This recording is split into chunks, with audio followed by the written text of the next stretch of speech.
Morning दोस्तों।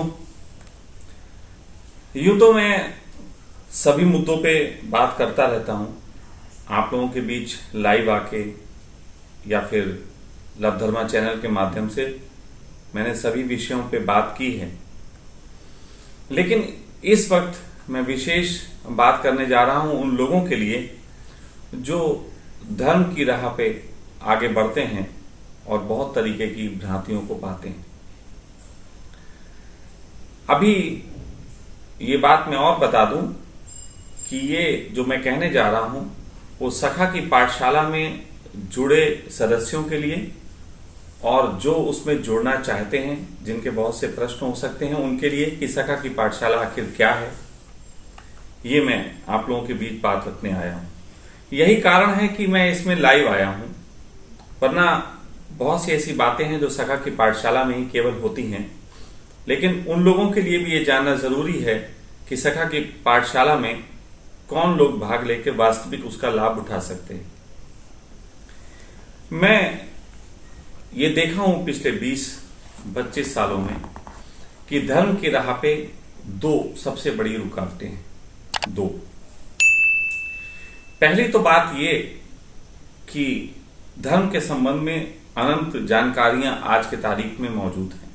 बहुत इतनी जानकारियां मौजूद हैं कि अगर पूरा आप पढ़ने बैठें तो पूरी जिंदगी आप सिर्फ पढ़ सकते हैं, उस पर चलने का या उसको जीवन में इंप्लीमेंट करने का आपको समय नहीं मिलेगा।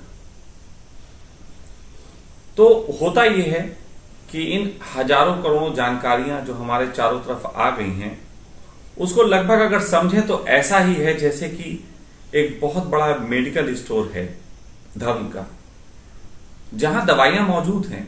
मैं किसी दवाई को गलत नहीं कहूंगा, लेकिन अगर आपको पता ना हो कि आपके लिए उसमें कौन सी दवाई योग्य है और आप पूरा मेडिकल स्टोर खाने की कोशिश करें तो कहीं ना कहीं आप बीमार पड़ेंगे, मृत्यु भी हो सकती है।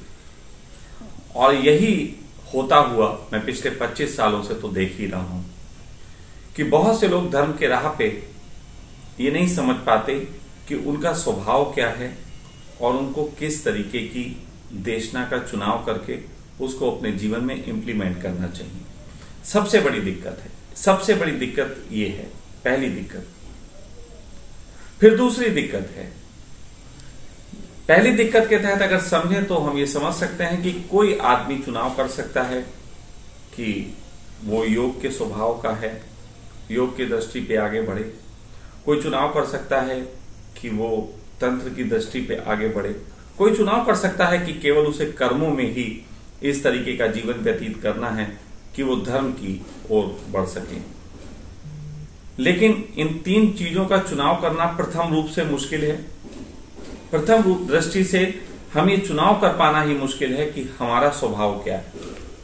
दूसरा, बहुत से लोग ऐसे होते हैं जो मैं देखता हूं कि सही चुनाव कर भी लेते हैं, लेकिन सही चुनाव कर लेना, जैसे कोई व्यक्ति ध्यान का चुनाव कर लेता है तो मैं कह सकता हूं कि अगर उसने ध्यान का चुनाव किया तो उसका वो चुनाव करना एक बात और उलझन पैदा करता है कि ध्यान की हजारों विधियां। अब उस विधि में वो कौन सा चुनाव करे, तो वहां पे वो बहुत बड़े कंफ्यूजन में पड़ता है। फिर किसी तरीके से किसी गुरु का सानिध्य मिल गया हो या अपनी समझ से ही उसने सही विधि चुन ली हो, तो फिर केवल विधि चुनना ही पर्याप्त नहीं होता। जब एक व्यक्ति ध्यान में उतरता है तो वो महसूस करता है कि ध्यान में उतरने के बाद उसके सामाजिक कार्यों में, सामाजिक क्रियाकलापों में, उसके व्यवसाय में, उसके घर में, उसके संबंधों में, उसकी जीवन शैली में, उसकी आदतों में, उसकी चाहतों में, उसकी उम्मीदों में बहुत तरीके के संशय खड़े हो जाते हैं। बहुत तरीके के संशय। अगर इसको छोटे तरीके से समझें तो एक आदमी ध्यानी, कभी कभी इस संशय में भी मैं पड़ा देखता हूं कि वो कौन सा भोजन करे। कभी कभी मैं ध्यानी को इस संशय में भी पड़ा देखता हूं कि वो सेक्स को किस ढंग से जिए या ना जिए। कभी कभी ध्यानी को मैं इस संशय में भी पड़ा देखता हूं कि उसके व्यवहार से घर वाले जो हैं खुश नहीं हैं। तो ऐसे तमाम बातें हैं जो जीवन में जो हैं वो व्यवधान पैदा करती हैं।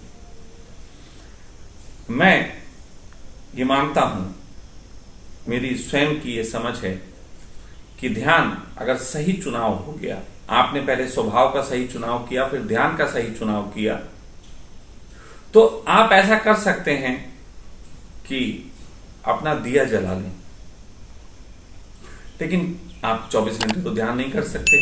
1 घंटे, 2 घंटे, 4 घंटे, 6 घंटे आप कर सकते हैं। उसके बाद का समय तो आपको समाज में जीना पड़ेगा, और वो जो जीने की कला है कि उसके बीच भी आपका दिया जलता रहे, बुझ ना जाए, इसके लिए जरूरत होती है आपको अपने को साधक बनाने की, कि आप अपने को साधक बना पाए।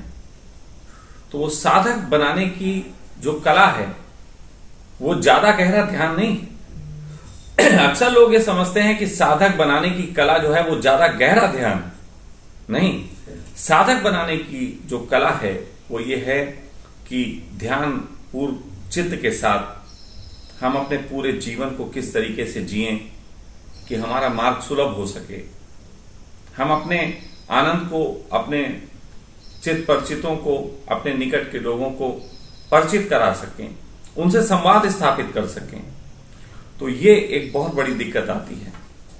सखा की पाठशाला जो मेरा उद्देश्य है, यूं तो मैं YouTube और सब पे भी बात कहता रहता, लेकिन सखा की पाठशाला मेरा जो उद्देश्य है वो ये है कि जो धर्म जगत के साधक हैं, फिर वो किसी भी तरीके के साधक हों, सबसे ज्यादा लाभ वो लोग ले सकते हैं। यूं तो सखा की पाठशाला में आने वाले समय में हर विषय पे बात होगी, हर विषय को गहराई के साथ उजागर किया जाएगा, जिनको अभी तक मैंने नहीं किया उनको भी। लेकिन सबसे ज्यादा लाभ जो है वो केवल उन लोगों को ही मिलेगा जो धार्मिक दृष्टि से, जो अपने जीवन को एक गति देने की दृष्टि से उसमें जुड़ेंगे, और साथ ही साथ जो लोग ऑलरेडी अपने जीवन को इस दिशा में देने के लिए अग्रसर हैं, लेकिन अपने आप को कहीं ना कहीं उलझाव में पाते हैं, उनको। तो मैं आपको बता देना चाहता हूं कि सखा की पाठशाला जो है वो अनवरत जारी है, लगातार चल रही है, उसमें लगातार लोग जुड़ रहे हैं। आप भी अगर चाहते हैं कि इस तरीके के उलझाव से आप गुजरते हैं, तो मैं आपका स्वागत करता हूं। आप आए। सखा की पाठशाला जो है निश्चित ही कोई ऐसा नहीं है कि मैं कोई अपना नियम कानून आप पे थोप रहा हूं, बल्कि सखा की पाठशाला आपके साथ मित्रवत में बात करके मैं आपके मार्ग को सुगम बनाने के लिए जो कर सकता हूं उसमें कर रहा हूं। मुझे उम्मीद है कि मेरा ये जो संदेश है वो काफी लोगों के कुछ कंफ्यूजन्स दूर करेगा कि सखा की पाठशाला में किस तरीके के लोग जुड़ सकते हैं। तो मैंने जो कहा, अगर आप उसे समझ सकते हैं तो आप सखा की पाठशाला का मूल्य भी समझ सकते हैं। प्रणाम।